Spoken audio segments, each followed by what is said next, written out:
All right, so we're going to open it up to questions from you guys. And because of the recording, I want to make sure that the sound's okay, so I'm going to have you talk into the microphone. So does anyone have any questions? I'll bring the microphone to you. Did we answer everything? You can direct the questions toward one panel particularly, or toward the whole panel, or you can ask some random question that has nothing to do with what we talked about. Whatever you've got. You've got a whole source of information up here. So I do have a question. You talked about almost lobbying and collaborating with other agencies. Because of the economy, and like you said, a lot of organizations are closing up, have you found it necessary to collaborate with other agencies that do some of the work that you do so that nobody in the community falls behind with the services that you provide? Say if you provided one service and the funding look as if it's not coming, would it become an option at that point to go to another agency that does the same thing and say, look, I have this workload of these number of people in the community that need to be serviced? Would you then think about that? Is that an option? Have you done that? Or is that nothing that you would consider at all to do, even if you didn't get the funding? I'll take the first. I'll take the first crack at it. I would, as much as we need money, all of us, I would encourage you not to chase funding. And what that means is you shouldn't create your programming around the dollars that are available. So we say, okay, they're programming cleaning floors, so I'm going to clean floors. Even though it's a tough economy, I think that we all still need to be true to our missions. And if you're true to your mission, I believe that the money will come. We'll find a way to make it. Now, we collaborate. We collaborate with lots of people. And most of the time, not all the time, but most of the time, we're the strong partner in the collaboration. What that means is that usually we collaborate with people who don't have the resources that we have. And the reason we do that is to try and build up cohorts of organizations around us and around the city, because I think that's actually going to make my job easier if there are lots of strong organizations out there fighting the same fight that we're fighting. So we have collaborated. Sometimes, and I'm just absolutely being honest with you, some collaborations don't work. Mixed marriages or whatever you want to call them. And we've been in those as well. And so I've learned from that, but I'm not gun shy about working with people who are of the same mind and same mission. Okay. Each one of you want to answer that? Oh, sure. I mean, just really briefly. One of the things that was recommended to us, we're funded by Pull, and Pull Brothers recommended that we're really small, there's a lot of organizations that do college readiness and support, we should partner with other organizations. So their foundations are recommending these things, so I think that's important to listen to, and that's one of my goals. That being said, it can be really tricky.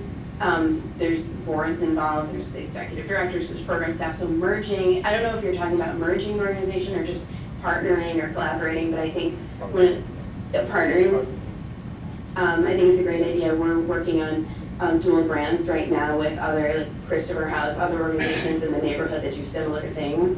And if you can collaborate and partner and even share back office, like writing grants, accounting, things like that, that can be really, really helpful. So that's one of the things that we're working on right now. That being said, yeah, I would listen to feel like it can be really tricky, and we haven't done it before, so I don't know the results of it, but I think it's really necessary, and I think it's important to listen to what foundations are saying, especially if you're strongly foundation supported. I mean, the nature of our organization is such that we partner with other organizations, but it's really around literacy. So there's like open books and we get books from them. So those are the types of relationships we have, which are not quite as tricky as what I'm thinking you're saying is you offered this, you can't offer it anymore, they are offering it. Okay, can you offer this for our people in this area so that we're making sure that everybody's being served? So that, I understand, is tricky. And so where I'm at, we're not necessarily in that type of work, so. Yeah, well, and may I say just one last thing? It seems as though, for many reasons, that small not-for-profits have a mindset of they're in competition with other small not-for-profits, and they act that way. And to a certain degree, the funders promote that. And I don't think that's healthy for our communities. I know it's not healthy for the not-for-profits. I don't even think it's good for the funders, who sometimes, you know, and I heard what you said about Pope. Many funders, they give you that lip service. Oh, go collaborate. Oh, you know, we want to see our money leveraged with someone else's, et cetera. And that's great. But in the world of small not-for-profits, it's a dog-eat-dog world. And it's not designed or encouraged for what you said to happen. And I think it can be. I think that government can be a big supporter of it. I think that foundations can be a big supporter of it. And I think that we as small not-for-profits, we've got to stop getting played and to do our work. And I just thought of something else that also speaks to it, is currently what the mayor's office and the county office is actually doing is trying to also demonstrate how do you actually bring services together that were being duplicated within communities. And so I think that's also an example of how government is saying, why are we having city services and county services doing the same thing? And state services. And state services doing the same thing in the same communities, and we're all having pockets of money. And so now I think the work that, you know, that our county commissioner and the mayor and the state are doing to really bring those services together is a good example of how the government is trying to streamline and be very specific of how they're going to serve people. And so it is tricky, but I agree with Bill, it can and should be encouraged and done. Thank you.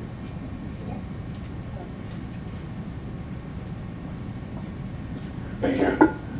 I just have a comment on a couple of things that you guys have said, particularly Philip, on rapport, relationship building, also collaboration. Our organization is relatively new, about 2 years old, but we didn't focus on funding at first. We focused on relationships and building rapport. I'm sure we have a board of directors. We have the traditional advisory board, but what has emerged through our networking and through our connection with people is an organization which we call Young Professionals. And I've served on tons of boards, and usually what happens is the boards shun the young people. They don't invite them in, they don't get them involved, they don't use their talents. And so through networking, we were able to attract this group, and we kind of evolved to this name, just networking and talking about what we did. We worked with 2,400 young children. And then they said, well, what can we do? And we just had several meetings after networking and just kind of looking at what could be done. And then we came up with the name, and reached consensus, and it was named Young Professional, which is a support to the board and also support to the advisory board. But the Young Professionals are about programs, activities, and unusual things, cultural issues, educating the young people, teach them how to become mature professionals and image and that kind of thing. And we have role models among those young professionals who are working with us. One of the things that we are a Christian Legal Center in Lawndale. And we had a Jones Day law firm, one of the young professionals in that law firm. They sponsored a huge, top-of-the-line, we call criminal crime reception for the young kids from Lawndale, which usually had never been out of Lawndale. You know, down on Rock Avenue, 35th floor, working in the city with all the trimmings that you would have in a big thing. The kids came, and for the first time they put on a suit and a tie and a button-down shirts, and they had a great time. And so what we did, and in that group of young professionals, we had lawyers, we had judges. We deal with kids that have cases. They look at kids differently. But when they see them in a social setting, it begins to change that image. And so we're about moving through that network of lawyers and social workers and judges to let them see our kids are human. And that they are people who sometimes are dealt bad deals in the wrong place at the wrong time. And so we're beginning to change that image. Just a typically match ahead. But we're working on that. So the networking can create that kind of thing. Another thing I want to talk about is collaboration. We're part of a collaboration in the city and specifically in Lawndale. And it's amazing how when we start talking to each other, everybody brings something different to the table. And as we mix and mingle and collaborate and put that together, we become a very strong organization. And like Philip was saying, you can go out and say, hey, here we are. We're a group. We're doing this, this, and this. And people take a look at you when you actually have put together a community group, you're working together, you reach consensus, and you're doing something good in the community. So that's also a good approach. I just want to make that comment. And by the way, we're doing a workshop at 11 o'clock. The faith-based mentoring program, so drop by, we have a lot more information about that. May I make a comment on that? Sure. Yeah. Thank you. Thank you very much. One of the things that I like to bring up for this group, and I don't know how you might be able to help, is the importance of board service. And you had several people mention it, talk about it from the view of an executive director. Oh, well, I like to bring it up from the view of a board member. It is imperative for young people, especially the young professionals, to grow up in what they call board service.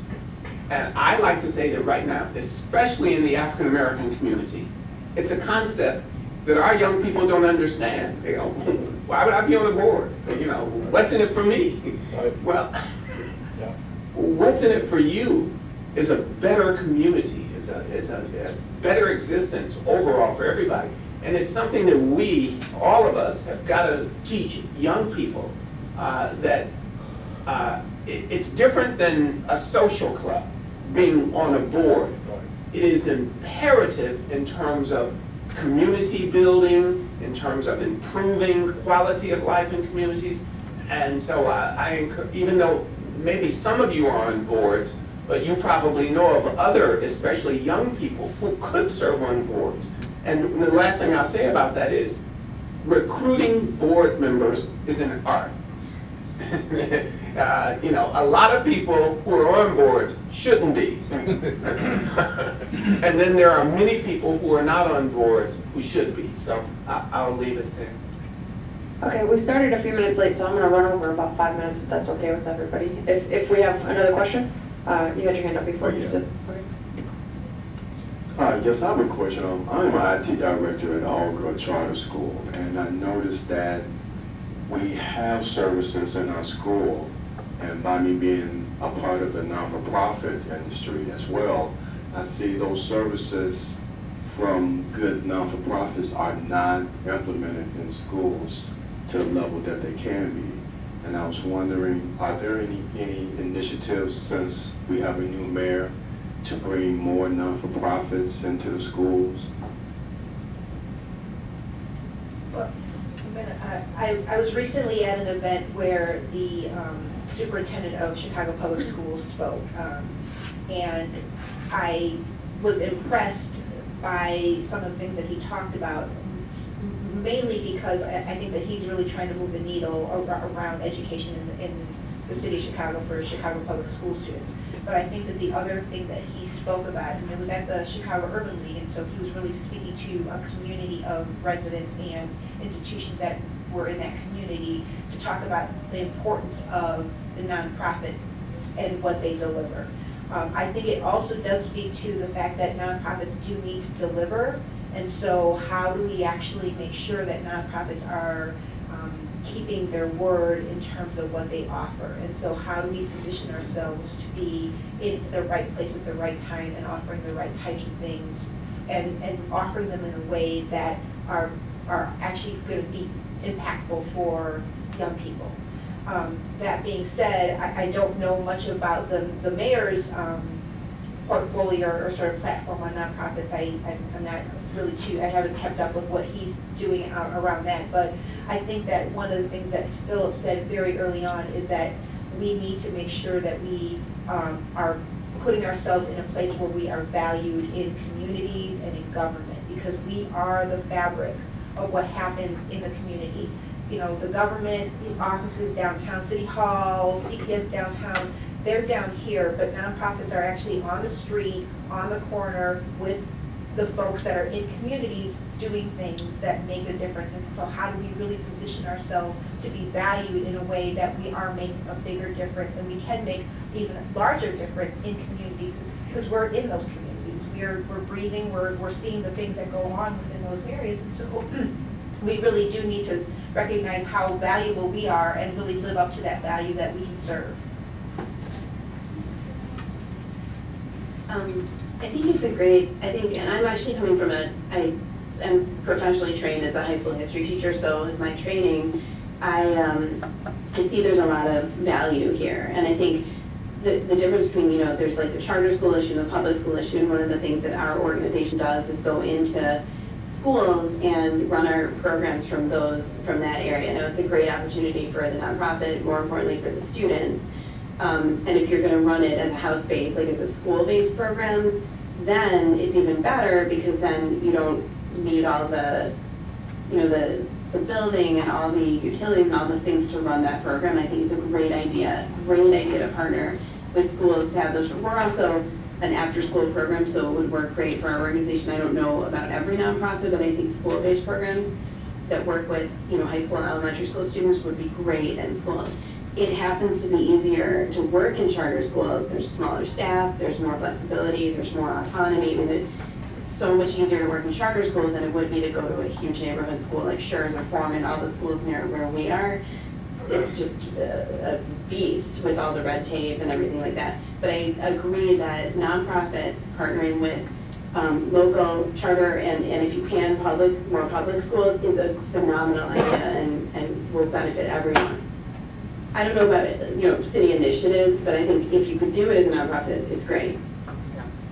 And I like to say on your question, if Mayor Emanuel or John Claude Brizard were here today, I would say to them that the first thing they should do is pay Dan Basil $25 million for the work he's already done, not for the work he's going to do. Just for the work he's already done, because for 20 years, you ask a great question, which is, will government and schools partner in a constructive way with small not-for-profits? And the answer has been no so far. I mean, you know, on a case-by-case basis, piecemeal, but in a way in which it can actually make a difference for the city of Chicago. The answer has been no. And not only has it been no, I believe it's been more costly as well, not utilizing the services of very good not-for-profits. And the last thing I'd like to say about it, not-for-profits, you can't be asking for something. You got to be trading value for value. So don't expect to get funded because you're cute or because you're good or you're spiritual. Ask for funding because you're going to provide a service that is needed and that is valuable and that you're going to complete on. I'm actually doing an experiment with this right now with the partnering with the schools, and this is a pretty interesting one. My organization isn't a tutor mentor program per se, but it's we work on social justice issues. There's a whole bunch involved with that that I'm not going to get into, but that's actually what we're doing with one of the schools in Inglewood. We're going through the process right now. They're going to change their name to the Martin Luther King Jr. School of Social Justice, and my organization is helping them to transition into that, and how do they become a school that focuses on social justice from preschool through 8th grade, and you know, that how do kids have a voice and be a part of that situation. So it's a really interesting partnership that we're working on. So try and keep you guys posted on how that works out and what that means to tutor mentor programs and how you can do something like that. So I'd like to give a hand to the panelists for all their knowledge. And pass around the evaluations, so if you could fill those out and get those back to me, that'd be great.